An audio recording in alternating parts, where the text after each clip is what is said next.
Fernandes has delivered on Solskjaer's promises at Man United, but not his own. January 2020, a world without COVID-19 and hope for another miserable season at Manchester United. The Red Devils were devoid of inspiration, creativity and guile going into the year that changed so much. But a matter of weeks before the UK government plunged us into a nationwide lockdown, Ole Gunnar Solskjaer and his club pushed through a move that would shake up the Premier League in its own right. Enter Bruno Fernandes. United had been after the midfielder for months, more tentatively attempting to prize him away from Sporting Lisbon over the summer before going for the jugular in January. With Paul Pogba sidelined and Marcus Rashford playing through the pain of multiple injuries, Solskjaer knew that his team needed a second-half spark that could salvage something their faltering campaign. On the eve of transfer deadline day, lightning struck. The Red Devils stumped up an initial £46.6 million for Fernandes, who wasted no time in declaring that his dream had become a reality. My love of Manchester United really started when I used to watch Cristiano Ronaldo play, and ever since then I have been a big fan of this great club, the Portugal international said upon signing. For me to now play for Manchester United feels incredible. I have worked hard to get to this moment and I can promise the fans that I will give everything for the badge to help bring us more success and trophies. A massive thank you to Ole and everyone at Manchester United for the trust they have shown in me, and I can't wait to start to repay that on the pitch. And Fernandes wasn't the only man making promises, as Solskjaer added in the same fateful club statement. We have been tracking Bruno for many months, and everyone here has been tremendously impressed with all his attributes and what he will bring to this team. Most importantly, he is a terrific human being with a great personality, and his leadership qualities are clear for all to see. Bruno's goals and assist stats speak for themselves. He will be a fantastic addition to our team and he will help us push on in the second part of the season. So, more than 2 years later, how have those promises held up?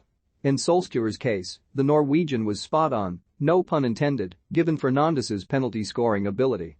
The .18 had an instant impact on his new side, contributing to 5 goals from midfield in the 4 games which followed his relatively quiet debut.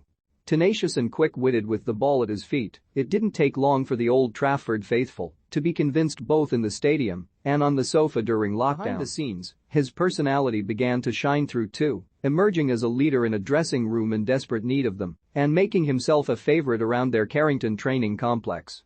The first day he was in the club, he shook everyone's hand, Solskjaer revealed to the High Performance podcast. He didn't come in here thinking I'm the big shot. You follow me?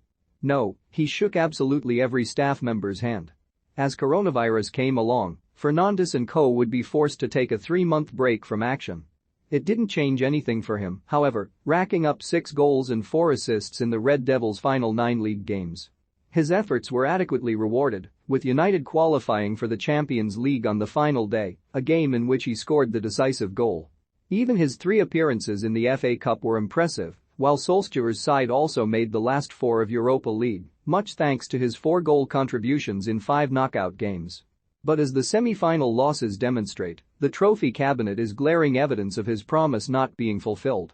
Even in the next term, when the Red Devils finished second to Manchester City and went one better in the Europa League, United failed to win a trophy.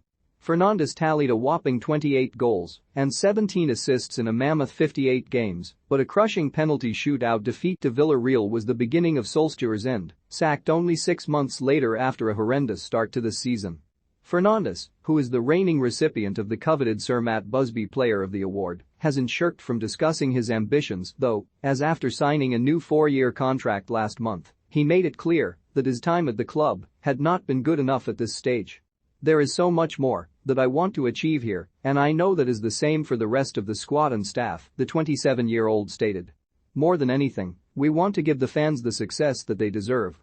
We have shared some great moments over the last years, but the best is yet to come from myself and this team. Have your say. Will Fernandes eventually deliver on his Man United promise? Comment your prediction below. What will become of his latest promise, then? A well-taken goal, his 50th for the club, no less, in a much-needed 3-0 win against Brentford on Monday, was more than welcome, although Fernandes and his teammates' efforts have been so lackluster under interim boss Ralf Rangnick that the Champions League is already out of reach. Post-match, Fernandes once again affirmed his desire to compete at the top table of European football ahead of Erik ten Hag's arrival as their club's new manager. It is a long time since I scored, he told Sky Sports. Obviously I am happy, but those numbers don't count for me. I want to get numbers with trophies and not with goals. Such is life, it may take a while to get what he wants, but Fernandes clearly hasn't forgotten his so far failed promise.